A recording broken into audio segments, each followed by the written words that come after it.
আরে কি হয়েছেটা কি? এত বড় ছেলেটা কি এইভাবে সবার সামনে ধমকাচ্ছ কেন? ধমকাবো না? তোমরা মা ছেলে মিলে কি এটাকে পুতুল খেলা পেয়েছো? বিয়েটা কি তামাশা? তোমার ছেলে ত্রিনাকে ডিভোর্স দিতে চায়, এর মানে কি?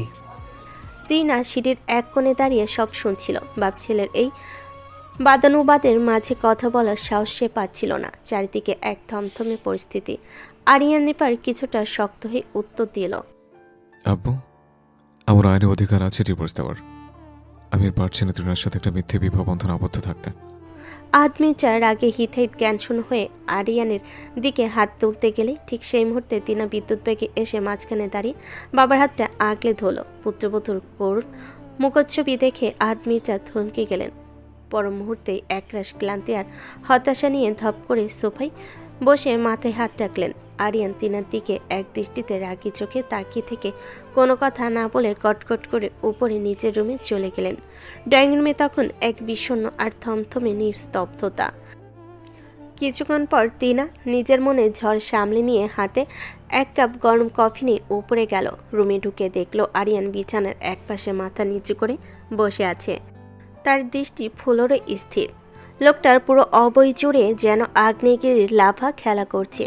তিনা ধীর পায়ের সামনে গিয়ে দাঁড়ালো। আরিয়ান যখন চোখ তুলে তাকালো, তিনা দেখলো সেই চোখ দুটো টকটকে লাল। ভয় আর সংকোচ মিছিয়ে সে একটা শুকনো ঢোক গিলে বলল, মাথা ঠান্ডা করুন রাগী সাহেব, এই নিন কফিটা খান। কথাটা শেষ হওয়ার আগেই আরিয়ান এক ঝটকে তিনার হাত থেকে কফিটা ফেলে দিল। কাপটা ভেঙে চুরমার হয়ে গিয়ে কফিটা মেঝেতে ছড়িয়ে পড়ল। আরিয়ানের এমন উন্মত্ত ব্যবহারে তিনা জমে গেল। আরিয়ান চিৎকারে সুরে গর্জে উঠল, খবরদার, এসব আদিক্ষেতা আমার সাথে একদম করতে আসবে না। তোমাকে আমার সহ্য হয় না। এটা কেন তুমি বোঝো না? তোমার আত্মসম্মানে কি একটুও লাগে না? কেন বারবার আমার সামনে আসো? আমি কিভাবে বুঝবো আপনার কোনটা পছন্দ আর কোনটা পছন্দ নয়? মাঝে মাঝে তো এমন ব্যবহার করেন, আমাকে আপনি কতই না ভালোবাসেন।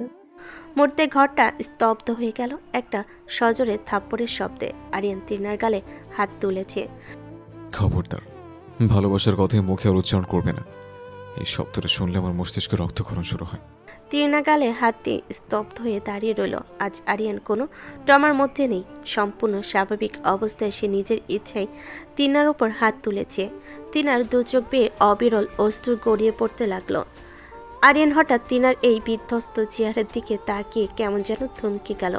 নিজের হাতের দিকে তাকিয়ে সে এক গভীর যন্ত্রণায় সে দেওয়ালে অনবরত খুশি মারতে লাগলো। তিনা ঘাবড়ে গিয়ে দৌড়ে গিয়ে আরিয়ানের হাত দুটো চেপে ধরল। কি করছেন আপনি? কেন নিজেকে কষ্ট দিচ্ছেন? শান্ত হন। আরিয়ান এবার তিনার দুহাতে নিজের শক্ত মুঠোর ভিতর পিষে ধরল। চোখে চোখ রেখে অত্যন্ত কাতর স্বরে বলল, প্লিজ রিনা, তুমি আমাকে ছেড়ে চলে যাও। তুমি সবাইকে বলো যে তুমি আমাকে ডিভোর্স দেবে। এছাড়া আমার আর কোনো পথ খোলা নেই। তিনা অবাক হয়ে তাকিয়ে রইল। আরিয়ান আবারও বলতে শুরু করলো, বিশ্বাস করো ত্রিনা, আমি আমার মনের মধ্যে অন্য কোনো নারীকে জায়গা দিতে পারছি না। আমি অনেক চেষ্টা করেছি সে বৃষ্টি ভেজে দিনের স্মৃতি আর এই রমণীকে ভুলে যেতে, কিন্তু আমি পারিনি। আমি কোনোদিন পারবো না। আমি অন্য কারো কথা চিন্তা করলে আমার মাথার ভেতর অসহ্য যন্ত্রণা হয়। আমি বড় অসহায় ত্রিনা, ভীষণ অসহায়। তিনার সামনে আজ আরিয়ানের ভেতরে মানুষটা সম্পূর্ণ উন্মোচিত হলো। সে দেখতে পেল আরিয়ানের চোখের মণিকঠায় অন্য এক নারীর প্রতি আজন্ম মায়া আর ভালোবাসা। তিনা ধীরে ধীরে নিজের হাতটা ছাড়িয়ে নিল। সে বুঝতে পারল না কে সেই রমণী, কিন্তু নিজের কান্নায় গিলে নিয়ে ধীর স্থির কণ্ঠে বলল, চিন্তা করবেন না, আমি এতটা পাষাণ নই যে নিজের সুখের জন্য আপনার ভালোবাসার পথে বাধা হব। আমি আপনাকে মুক্তি দেব। আপনার বিরক্তির কারণ না হয়ে এই বাড়ি ছেড়ে আমি চিরতরে চলে যাব। তিনার কথা শুনে আরিয়ানের মুখে এক অদ্ভুত স্বস্তির হাসি ফুটে উঠল। তিনা আবারও নিচু স্বরে জিজ্ঞেস করল, কে সেই রমণী? একবার কি তাকে আমার সাথে দেখা করাবেন?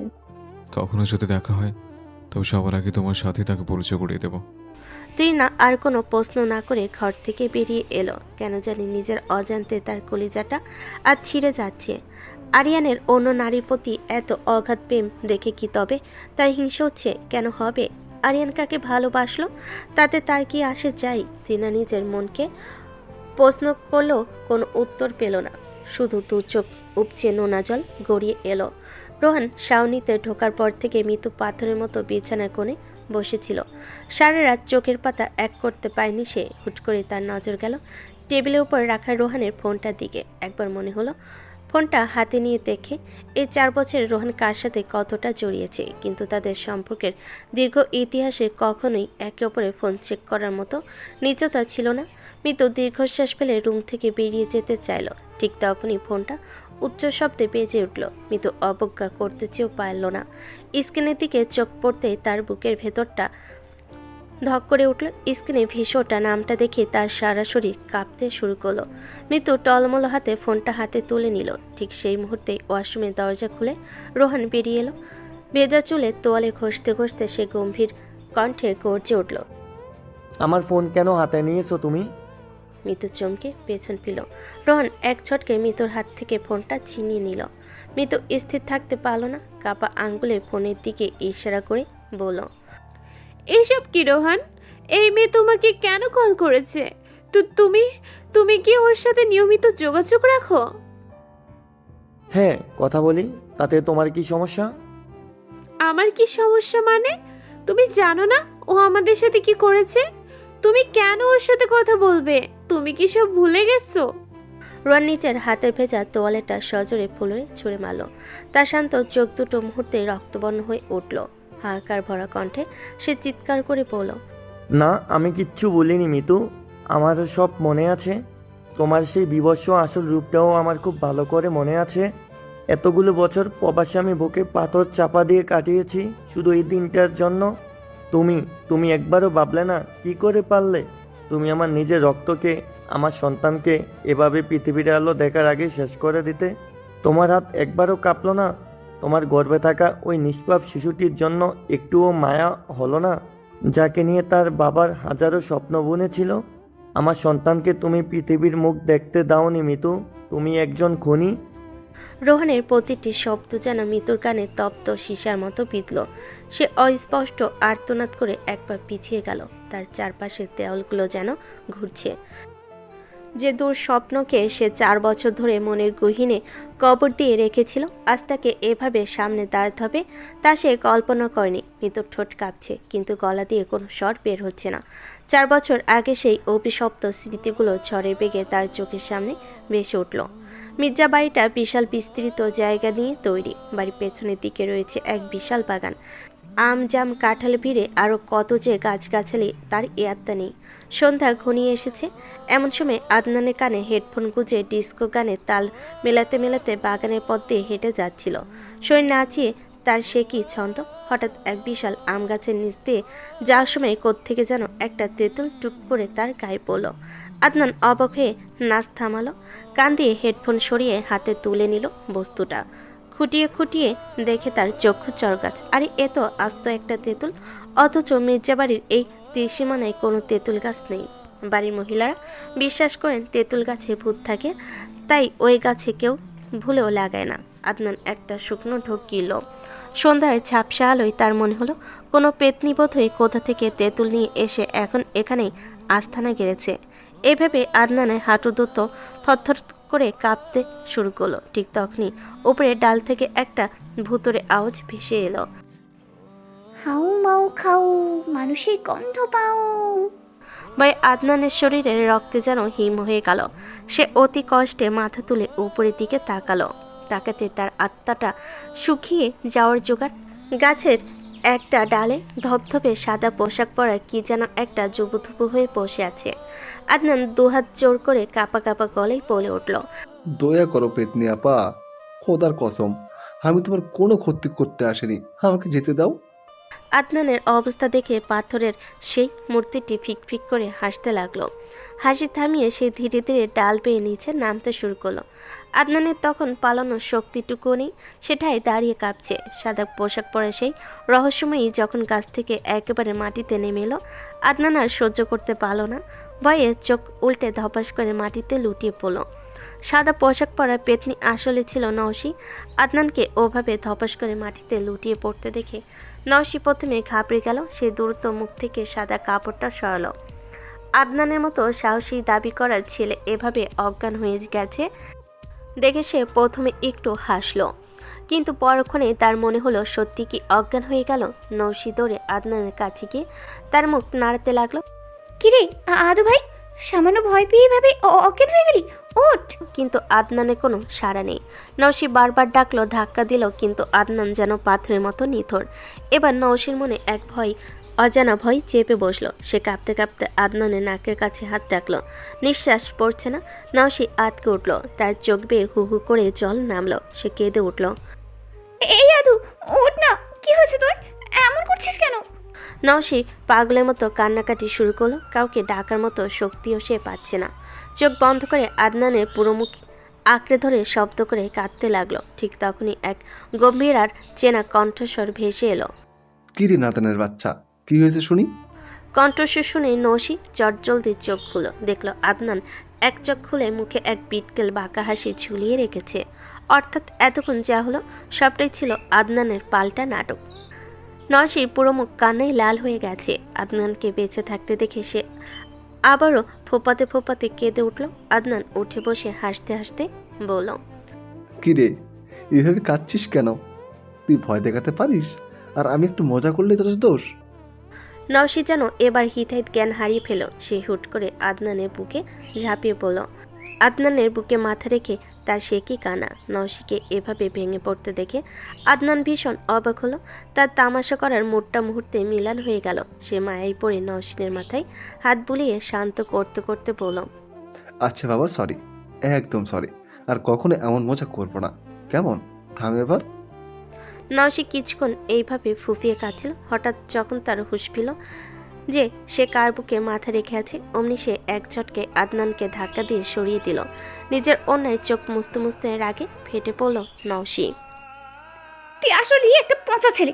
মৃত্যু নিয়ে কেউ এভাবে নাটক করে বল? বললাম তো সরি, কিন্তু তুই যেভাবে কাঁদছিলি, এমনভাবে কাঁদছিলি যেন এইমাত্র একদম বিধবা হয়ে গেলি। কথাটা শোনা মাত্রই নৌশি রাগে অগ্নিশর্মা হয়ে আদনানের বুকে আরও একটা জোরে ধাক্কা মারল। তারপর গটগট করে বাড়ির দিকে হাঁটতে শুরু করলো। আদনান এক হাতে মাটিতে ভর দিয়ে আধসা অবস্থায় নৌশির চলে যাওয়ার পথের দিকে তাকিয়ে রইল, আর তার মুখে লেগে রইল সেই মুচকি হাসি।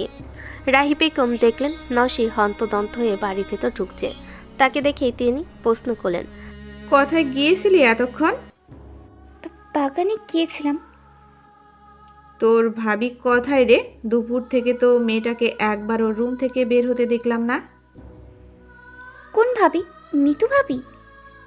হ্যাঁ, তুই তো ত্রিনাকে সব সময় বৌমনি বলে ডাকিস, তাই মিতুর কথাই বলছি। কোথায় সে? আমি ঠিক জানি না, দুপুরের আগে একবার দেখেছিলাম, তারপর আর দেখিনি। রাহি বেগম নিচের ড্রয়িং রুমের দিকে তাকিয়ে দেখলেন রোহান সবার সাথে খুব স্বাভাবিকভাবে বসে গল্প করছে। নিজের ছেলের এই উদাসীনতা দেখে তিনি এক দীর্ঘশ্বাস ফেলেন। সেখানে আর এক মুহূর্ত দাঁড়িয়ে না থেকে তিনি দ্রুত সিঁড়ি বেয়ে উপরে উঠতে লাগলেন। মাঝপথে তিনার সাথে দেখা হলে তিনি তাকেও একই প্রশ্ন করলেন, মিতুকে দেখছো কোথাও? না তো বড় মা। রাহি বেগমের অস্থিরতা আরও বেড়ে গেল। তিনি দ্রুত মৃত্যুর রুমের দিকে পা বাড়ালেন। তিনা কৌতূহলী হয়ে রাহি বেগমের পেছন পেছন গেল। ঘরের ভিতর ঢুকে রাহি বেগম চারিদিকে চোখ বোলালো। হঠাৎ ঘরের এক অন্ধকার কোণে নজর যেতে তিনি থমকে দাঁড়ালেন। দেখলেন মিতু দুই হাঁটু ভাঁজ করে সেখানে গুটিসুটি মেরে বসে আছে। মিতু এতটাই জড়সড় হয়ে বসে আছে যে তাকে দেখে মনে হচ্ছে কোনো এক ভয় পেয়ে আসা ছোট্ট শিশু। মিতুর এমন করুণ অবস্থা দেখে রাহি বেগম আঁতকে উঠল। তিনি কালো প্রেক্ষাপণ না করে দ্রুত মিতুর সামনে মেঝেতে বসে পড়লেন। মিতুর কাঁধে হাত দিয়ে পরম মমতায় জিজ্ঞেস করলেন, মিতুমা, কি হয়েছে তোমার? এমন করে বসে আছো কেন? মিতু রাহি বেগমের কণ্ঠস্বর পেয়ে ধীরে ধীরে চোখ খুলো। তিনা ততক্ষণে ঘরে ঢুকে রাহি বেগমের পেছনে এসে দাঁড়িয়েছে।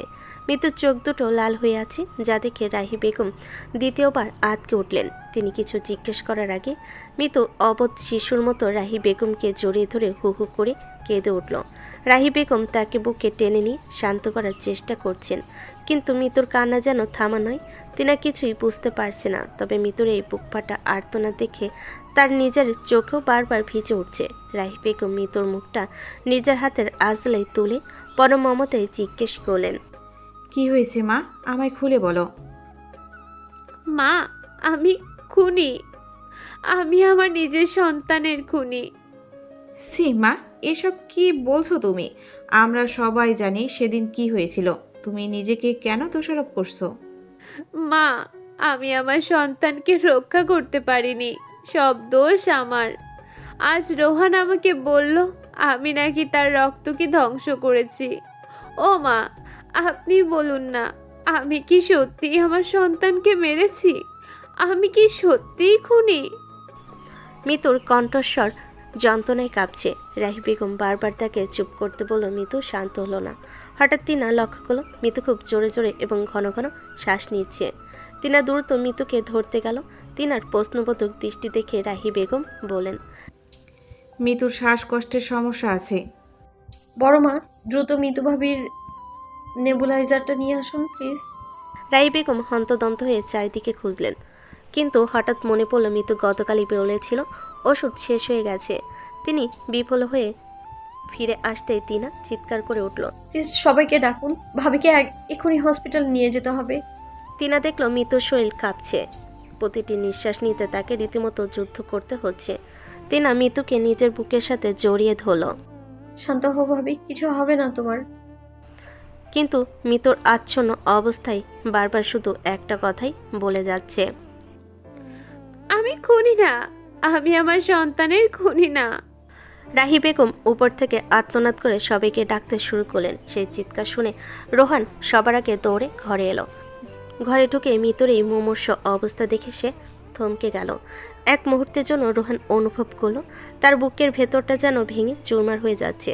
সে সব রাগ অভিমান ভুলে দৌড়ে গিয়ে মিতুকে দুহাতে আঁকলে ধরল এবং আত্মকণ্ঠে ডাকলো, মিতু, কি হয়েছে তোমার?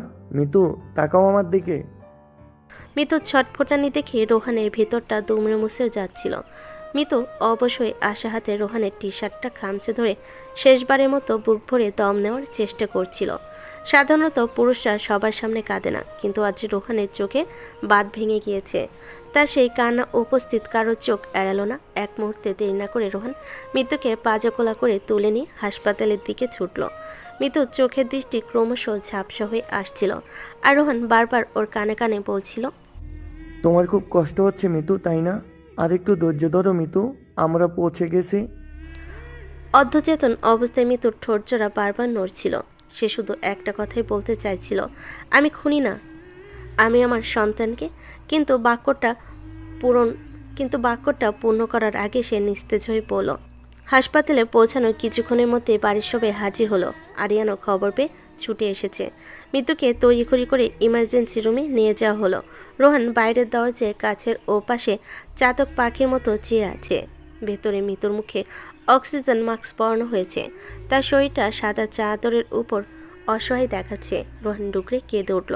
সে বারবার মহান আল্লাহর কাছে আর্জি জানাচ্ছিল, হে আল্লাহ, আমার মিতুকে তুমি কেড়ে নিও না।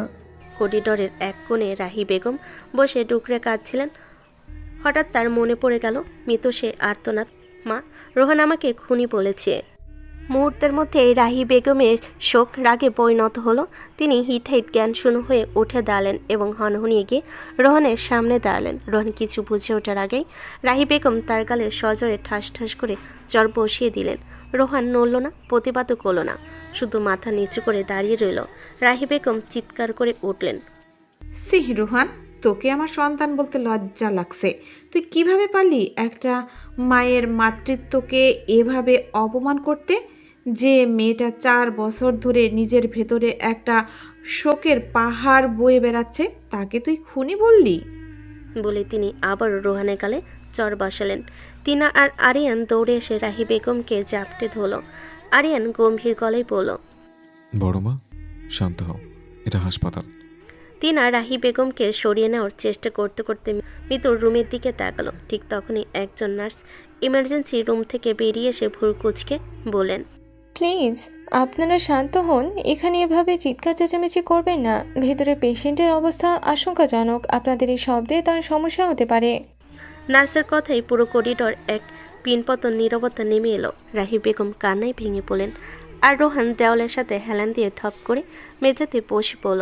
আরিয়ান অত্যন্ত ধীর স্থিরভাবে রাহি বেগমকে সান্ত্বনা দিয়ে রোহানের পাশে গিয়ে বসল। রোহান তখন বিধ্বস্ত, তার 2 চোখ রক্তবর্ণ।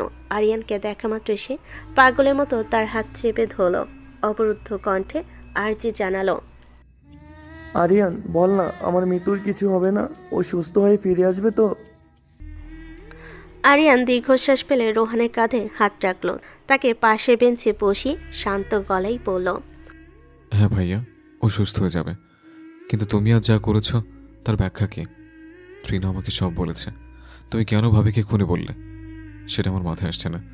তুমি কি আসলে জানো সেদিন কি হয়েছিল? রোহান প্রশ্নবোধক দৃষ্টিতে আরিয়ানের দিকে তাকালো। আরিয়ান বলতে শুরু করলো, তুমি ইংল্যান্ডে যাওয়ার ঠিক 1 মাস পরেই আমরা জানতে পারি মৃত ভাবি মা হতে চলেছে। তোমার সন্তান ভাবির গর্ভে।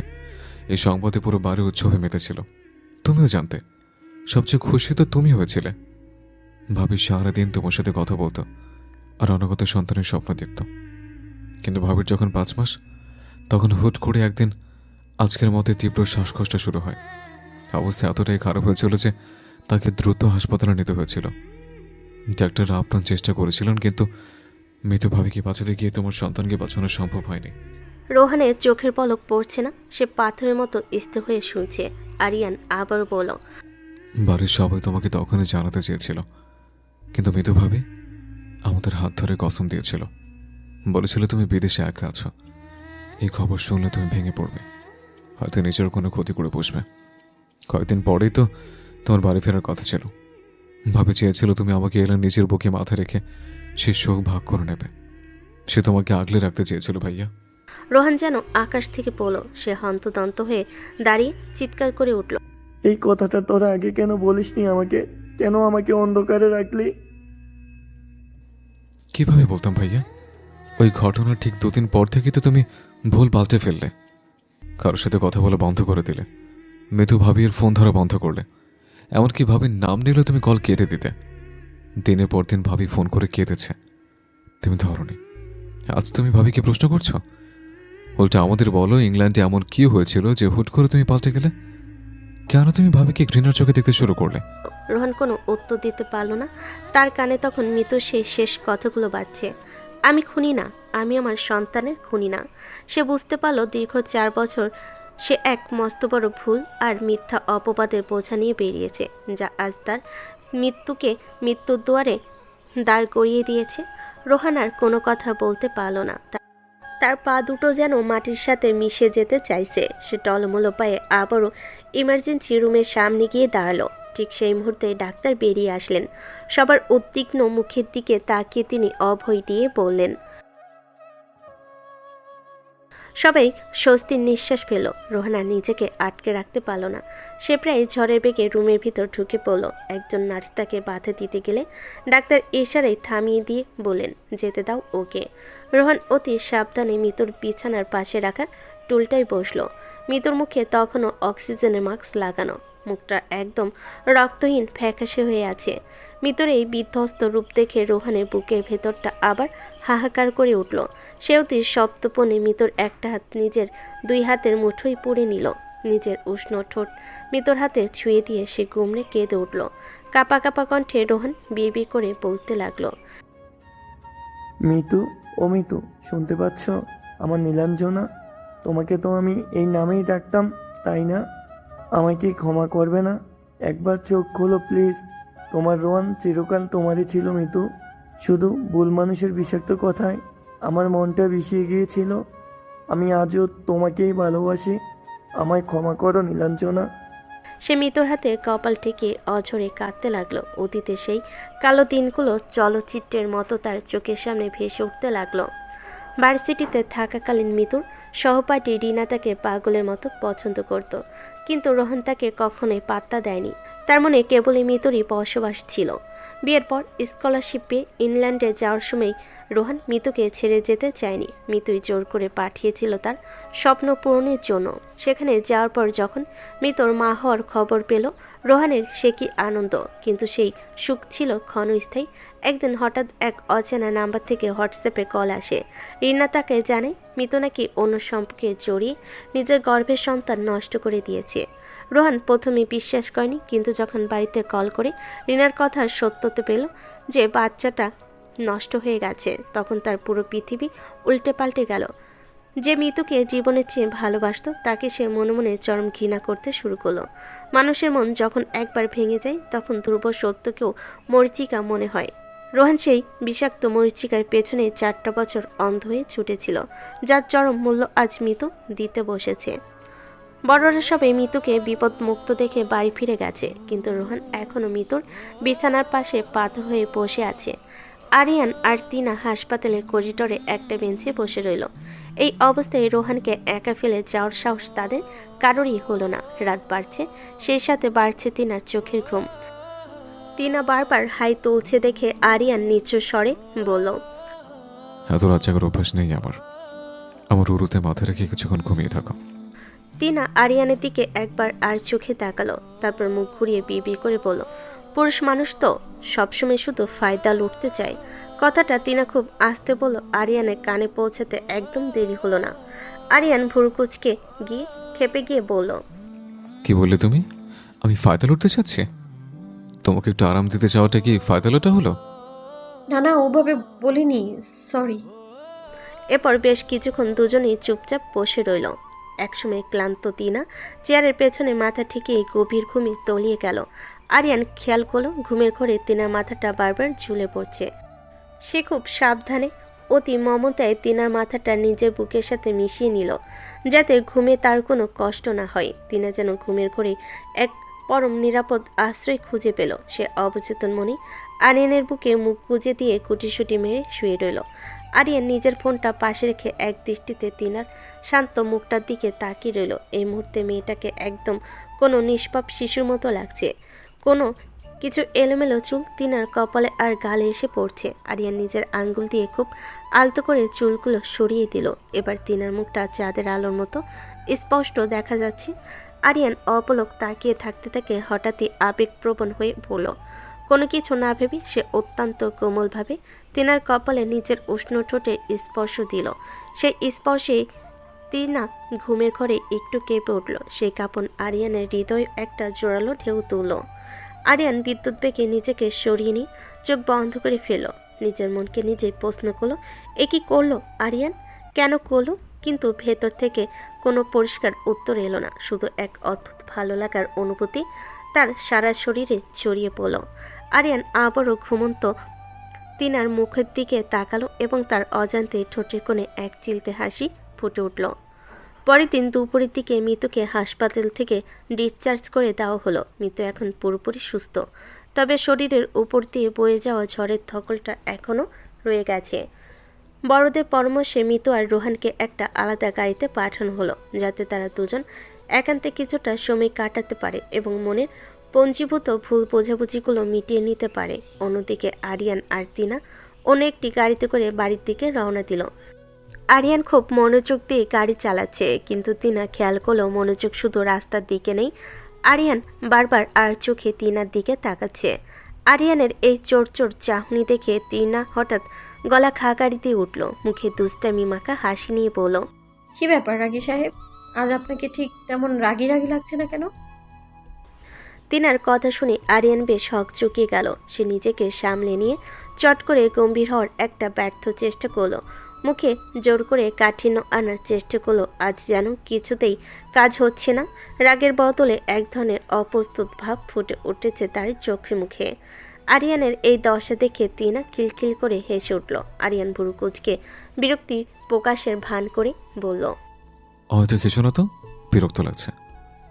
কই, আপনার মুখে তো বিরক্তির ছিটে ফোটাও দেখা যাচ্ছে না। আরিয়ান এবার চুপ করে গেল। তর্কের কোনো যুগছই উত্তর খুঁজে না পেয়ে সে সামনের রাস্তার দিকে তাকিয়ে স্টিয়ারিং শক্ত করে ধরল।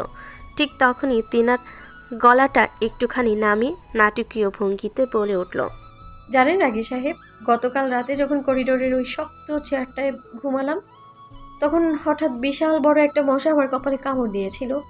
উফ, কি যে এক জ্বালা দিচ্ছিল জায়গাটা। তিনার এই অদ্ভুত মশার গল্প শুনে আরিয়ান হঠাৎ বিষম খাওয়ার মতো অবস্থা হলো। তার কান দুটো মুহূর্তে লাল হয়ে উঠল। তিনার কথা শুনে আরিয়ান যেন আকাশ থেকে পড়ল। সে গাড়ির স্টিয়ারিং প্রায় ছেড়েই দিচ্ছিল। আড়ষ্ট হয়ে তিনার দিকে তাকিয়ে মনে মনে নিজেকে হাজারটা গালি দিল। হাই খোদা, তার মানে তিনা কি সব টের পেয়েছে? ও কি জেগেছিল? এই চিন্তায় আরিয়ানের কপালে বিন্দু বিন্দু ঘাম জমতে শুরু করলো। আরিয়ানকে ওভাবে বোকার মতো তাকিয়ে থাকতে দেখে তিনা হেসে ফেলে বলল, আরে সামনে তাকান রাগী সাহেব, ওই দিকে তাকিয়ে থাকলে তো অ্যাক্সিডেন্ট করে বসবেন। আরিয়ান দ্রুত রাস্তার দিকে চোখ ফেল, কিন্তু মনের ভেতরে চটপটানি কমছে না।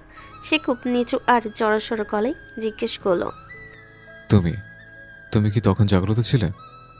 হ্যাঁ, এই দেখুন না, দেখুন কত বড় একটা লাল দাগ হয়ে আছে। আরিয়ান কৌতূহলী হয়ে তিনার কপালের দিকে তাকাতে দেখলো সত্যি সেখানে একটা মশার কামড়ে লালচে দাগ হয়ে গেছে। আরিয়ান যেন ধরে প্রাণ পেল। সে লম্বা একটা শ্বাস ফেলে অবাক হয়ে বলল, তার মানে তুমি সত্যিই মশার কথা বলছিলে? হ্যাঁ, আমি তো মশার কথাই বলছি। আপনি আবার কি ভাবছিলেন? না মানে আমি তেমন কিছু ভাবিনি। ডাল মে কুছ কালা হ্যায়, কিন্তু একটা তো হয়েছেই। নাকি আপনি সবার সুযোগ পেয়ে কোনো অসৎ কাজ করছেন? ছি ছি, আমি এরকম ছেলেই না যে সুযোগ বুঝে কাউকে চুমু খাবো। কথাটা মুখ দিয়ে বেরোতেই আরিয়ানের মনে হলো পৃথিবীর মাটি যদি এমন ফাঁক হতো আর সে ভেতরে ঢুকে যেত। তিনা চোখ বড় বড় করে তাকিয়ে আছে। সে একগাল হাসি চেপে বলল, আমি কখন চুমুর কথা বললাম রাগী সাহেব? আরিয়ানের মুখটা তখন দেখার মতো হয়েছে। নিজের মুখ ফসকে আসল কথা বের করে দিয়ে সে এখন লজ্জে লাল হয়ে যাচ্ছে। পরিস্থিতি সামলাতে সে চটজলদি প্রসঙ্গ ঘুরিয়ে বলল, অনেক ভালো হয়েছে, চলো সামনে রেস্টুরেন্টটা থেকে কিছু খেয়ে আসি, ভীষণ খিদে পেয়েছে আমার। তিনা আর কথা বাড়ল না। সে শুধু জানালার বাইরে তাকিয়ে মুচকি হাসলো। রোহানের নিজের ড্রাইভিং লাইসেন্স সাথে নেই, তাই ড্রাইভার গাড়ি চালাচ্ছে। রোহান আর মিতু পেছনের সিটে বসেছে। তবে মিতু ইচ্ছে করে রোহানের থেকে অনেকটা দূরত্ব বজায় রেখে জানালার ধার ঘেঁষে বসেছে। মাঝখানে ফাঁকা জায়গাটা যেন তাদের 4 বছরের দীর্ঘ বিচ্ছেদের এক নীরব সাক্ষী। মিতু জানালার কাছ নামিয়ে গালে হাত দিয়ে বাইরের দিকে তাকিয়ে আছে। তার চোখে মুখে এক অদ্ভুত শূন্যতা। হাসপাতালে সেই ধকল কাটিয়ে উঠল মনের ভেতর জমে থাকা অভিমানগুলো এখনও পাহাড়ের মতো অটল। মিতু একবারের জন্য রোহানের দিকে ফিরে তাকায়নি, একটি শব্দ উচ্চারণ করেনি। রোহান অপলক মিতুর দিকে তাকিয়ে আছে। মিতুর চুলগুলো একটা হেয়ার ক্লিপ দিয়ে খুব যত্ন করে আটকানো, অথচ রোহান খুব ভালো করে জানে মিতু আগে কখনো তার সামনে চুল বাঁধত না। সে জানতো রোহান তার খোলা চুল পছন্দ করে। রোহান নিজেকে আর সামলাতে পারল না। সে মিতুর একটু কাছে সরে গিয়ে আলতো করে ক্লিপটা খুলে দিল। সাথে সাথে রেশমি কালো চুলগুলো অবাধ্য হয়ে বাতাসে উঠতে শুরু করলো এবং রোহানের চোখে মুখে এসে আশ্রে পড়ল। মিতু চমকে নিজের ভাবনার জগৎ থেকে ফিরে তাকালো রোহানের দিকে। রোহানের চোখে তখন এক চিলতে অপরাধবোধ মাখা হাসি। সে ভেবেছিল মিতু হয়তো আগের মতো দুষ্টামি করে রেগে যাবে, কিন্তু মিতুর দৃষ্টি আজ বরফের মতো শীতল। সে রোহানের দিকে এমনভাবে তাকালো যেন কোনো অচেনা মানুষের কর্মকাণ্ড দেখছে। মিতু কোনো প্রতিবাদ করল না, কোনো প্রশ্ন করল না, শুধু নিস্পৃহ ভঙ্গিতে আবারও বাইরের দিকে ফিরে বসল। রোহানের ঠোঁটের কোণের হাসিটা নিমিষে মিলিয়ে গেল, তবে সে হাল ছাড়ল না। একটু সাহস সঞ্চয় করে বলল, মিতু চলো না, একটু সামনেই তো তোমার সেই প্রিয় পার্কটা, চলো ওখান থেকে একটু ঘুরে যাই। বাবা, আমার পছন্দও দেখি তোমার এখনো মনে আছে। রোহান কোনো উত্তর খুঁজে পেল না, চুপ করে রইল। কয়েক মুহূর্ত পর সে আবারও মিনতি ভরা গলায় বলল, চলো না মিতু, যাই প্লিজ। বললাম তো যাবো না, তবুও কেন বারবার আমাকে বিরক্ত করছো? রোহান অসহায় এক হাসলো। সে মাথা নিচু করে নিজের হাতের আঙ্গুলগুলোর দিকে তাকিয়ে রইল। মনে মনে নিজেকেই বলল, এটাই তোর পাওনা রোহান। তুই ওর সাথে যা করেছিস তাতে এর চেয়ে বেশি ভালোবাসা আর কি আশা করবি? এর চেয়ে বড় শাস্তি পাওয়া উচিত তোর। নুসরাত মেয়েটা একটু অন্য ধাঁচে। হোস্টেলের বাকি 4টি মেয়ে যখন ফোনে তাদের বয়ফ্রেন্ডের সাথে মিষ্টি আলাপে মশগুল কিংবা গাল গল্পে মগ্ন, নুসরাত তখন হেসেল সামলায় আর এক মনে বই পড়ে। পড়াশোনার প্রতি তার টানটা একটু বেশি। রান্না শেষ করে সে 1 কাপ ধোয়া ওঠা গরম চা নিয়ে নিজের ডেরাই ফিরল। গতকালই মির্জা বাড়ি গিয়েছিল মিতু ভাবিকে দেখতে। আজ সন্ধ্যার আগেই হোস্টেলে ফিরেছে। চোখে চশমা, পরনে ভারী শীতের পোশাক আর হাতে চায়ের গরম কাপ। নুসরাত গিয়ে দাঁড়ালো বেলকনিতে। সোডিয়ামের হলদে আলো আর ঘন কুয়াশায় মিতালি বাইরে এক অদ্ভুত মায়াবী পরিবেশ তৈরি করেছে। হিমেল হাওয়া বইছে ঠিকই, কিন্তু গরম কাপড়ে নিজেকে মুড়িয়ে নেওয়ায় নুসরাতের খুব একটা শীত লাগছে না। চায়ের কাপে চুমুক দিয়ে সে আনমনে বাইরের রাস্তার দিকে তাকিয়েছিল। হঠাৎ রাস্তার ওপাশে একটা অবৈ দেখে নুসরাত থমকে গেল। বড় করে নজর দিতে তার চোখ বড় বড় হয়ে গেল। মুখ দিয়ে অস্পষ্ট স্বরে বেরিয়ে এলো, নির্জন, ও এখানে কি করে? নিচে ল্যাম্পপোস্টের নিচে পকেটে হাত ঢুকিয়ে হাড় কাঁপানো শীতে থরথর করে কাঁপছে নির্জন। নুসরাত বেলকনি থেকে হাত নেড়ে ইশারায় জিজ্ঞেস করলো, এখানে কি করছেন? নির্জন উপরের দিকে তাকিয়ে হাসলো, তারপর ইশারায় নুসরাতকে নিচে আসতে বলল। নুসরাত মাথা নেড়ে সোজা না করে দিল। নিচে যাওয়ার কোনো প্রশ্নই আসে না, কিন্তু নির্জন বড্ড একগুঁয়ে। সে পাশে থাকা ইটের তৈরি একটা বেঞ্চে বসতে গেল, কিন্তু কুয়াশায় ভিজে থাকা সেই বেঞ্চ বরফের মতো ঠান্ডা হয়ে আছে।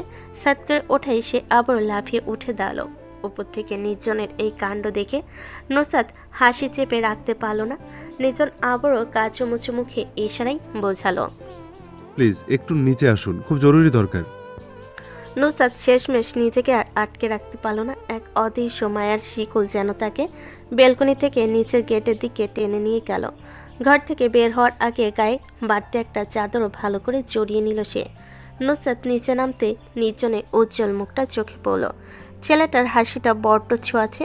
নুসরাতকে দেখে সে এগিয়ে এলো এবং তার সেই চিরচেনা ঢঙে ডেকে উঠল, চশমাওয়ালি ম্যাডাম, কি অবস্থা আপনার? 2 দিন ধরে যে আপনার কোনো পাত্তা নেই। আমার কথা বাদ দিন, আগে বলুন এই হাড় কাঁপানো শীতের মধ্যে এখানে কি করছেন আপনি? নুসরাত লক্ষ্য করল নির্জনের হাঁটু দুটো শীতে কাঁপছে, কিন্তু সে নুসরাতের সামনে নিজেকে খুব শক্ত দেখানোর আপ্রাণ চেষ্টা করছে। নির্জন একটু হেসে বলল, কি করব বলুন ম্যাডাম, মনটা বড্ড উতাল পাতাল করছিল আপনাকে দেখার জন্য। সন্ধ্যার থেকে এখানে দাঁড়িয়ে আপনার অপেক্ষায় পথ চেয়ে আছি। নুসরাত কি বলবে ভেবে পেল না, চুপচাপ দাঁড়িয়ে রইল। নির্জন লক্ষ্য করলো কুয়াশায় নুসরাতের সাদা ফ্রেমে চশমাটা ঝাপসা হয়ে গেছে। সে হুট করেই নুসরাতের চোখ থেকে চশমাটা ছিনিয়ে নিল। নুসরাত অবাক হয়ে বলল, আরে কি করছেন কি? নির্জন কোনো কথা না বলে নিজের শার্টের নিচের অংশ দিয়ে খুব যত্ন করে চশমার কাজ দুটো মুছে দিল। আনমনে বিড়বিড় করে বলল, ঠিক এভাবেই সারা জীবন আপনাকে আগলে আর যত্নে রাখতে চাই চশমাওয়ালি ম্যাডাম, থাকবেন তো? নির্জনের এমন সহজ আর মিষ্টি কথায় নুসরাত আর গম্ভীর থাকতে পারল না, ফিক করে হেসে ফেল। নির্জন তড়িঘড়ি করে বুকে হাত রেখে বলল, উফ, এভাবে হাসবেন না ম্যাডাম, সরাসরি বুকে গিয়ে লাগে। অনেক নাটক হয়েছে, এবার কি আমি যেতে পারি? যান। নুসরাত পেছনে ফিরে কয়েক কদম যেতেই হঠাৎ কি ভেবে দাঁড়িয়ে পড়ল।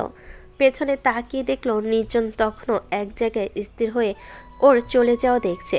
নুসরাত আবারও ওর কাছে এগিয়ে গেল, তারপর নিজের গা থেকে বাড়তি চাদরটা খুলে নির্জনের হাতে ধরিয়ে দিয়ে বলল, নিজের খেয়াল রাখুন বাদামওয়ালা, এভাবে দাঁড়িয়ে থাকলে শরীর খারাপ করবে তো, তখন আপনার বাদামের ব্যবসাটা চলবে কি করে শুনি? কথাটা শেষ করে নুসরাত আর এক মুহূর্ত দাঁড়ালো না। সে দৌড়ে হোস্টেলের গেট পেরিয়ে ভেতরে চলে গেল। এদিকে মাঝ রাস্তায় দাঁড়িয়ে নির্জন চাদরটা বুকে জড়িয়ে খুশিতে ছোট্ট বাচ্চাদের মতো লাফাতে শুরু করলো। তৃণা নিচে বিছানা করতে ব্যস্ত, কিন্তু আরিয়ান বিছানায় আদর্শাও হয়ে সবটা দেখছিল। বাইরে কনকনে শীত, আর ঘরের মেঝেও পাথরের মতো ঠান্ডা। আরিয়ান থাকতে না পেরে বলে ফেল, যেভাবে শীত পড়েছে নিচে চলে কিন্তু নির্ঘাত ঠান্ডা লাগিয়ে বসবে। নিচে ছাড়া আর শোয়ার জায়গা কোথায় শুনি? তোমার খুব বেশি আপত্তি না থাকলে বিছানায় শুতে পারো, সমস্যা নেই। মাঝখানে বর্ডার হিসেবে কোলবালিশ থাকবে। তিনা আরিয়ানের দিকে বাঁকা চোখে তাকালো, তার মুখে দুষ্টামি ভরা হাসি। সে বিড়বিড় করে বলল, মশার কামড়ের কথা আমি এখনো ভুলিনি রাগী সাহেব। আরিয়ান এবার রীতিমতো বিষম খেলো। কেসে নিজেকে সামলে নিয়ে একটু দম্ভি করার চেষ্টা করলো। সারাটা দিন কিসের মশা মশা করছো? ধর, তোমাকে ভালো কথা বললাম, এখন তুমি যদি না শোনো তো সেটা তোমার ব্যাপার। আমি চললাম ঘুমাতে। আরিয়ান পাশ ফিরে শুয়ে পড়ল। তিনা গোধরে নিচেই শুয়ে রইল, কিন্তু মেঝেটা আজ যেন বরফের চাই। পাতলা বিছানা ভেদ করে হাড় কাঁপানো ঠান্ডা তার শরীরে বিছে। অনেকক্ষণ এপাশ ওপাশ করেও ঘুমে দেখা নেই। তিনা খুব ইচ্ছে করছে উঠে গিয়ে বিছানায় আরাম করে ঘুমোতে, কিন্তু লজ্জার দ্বিধা তাকে আটকে রেখেছে। মনে মনে ভাবল, সারা জীবনে কোনো পুরুষের সাথে বিছানা শেয়ার করেনি, আর রাজ কিনা তার সাথেই শোবে, যাকে কদিন পর ডিভোর্স দিয়ে দিবে। এসব 7-5 ভাবতে ভাবতে প্রায় আধা ঘন্টা কেটে গেল। উপর থেকে আরিয়ানের গভীর নিঃশ্বাসের শব্দ ভেসে আসছে। তিনা বুঝল আরিয়ান এবার ঘুমের দেশে বাড়ি জমিয়েছে। আর সহ্য করতে না পেরে তিনা গুটিসুটি পায়ে উঠে বিছানার এক কোণে গিয়ে সাবধানে শুয়ে পড়ল। আহ, নরম বিছানা ওম পেতে শরীরটা যেন জুড়িয়ে গেল। কতদিন পর এমন আরামদায়ক বিছানায় পিঠ ঠেকালো।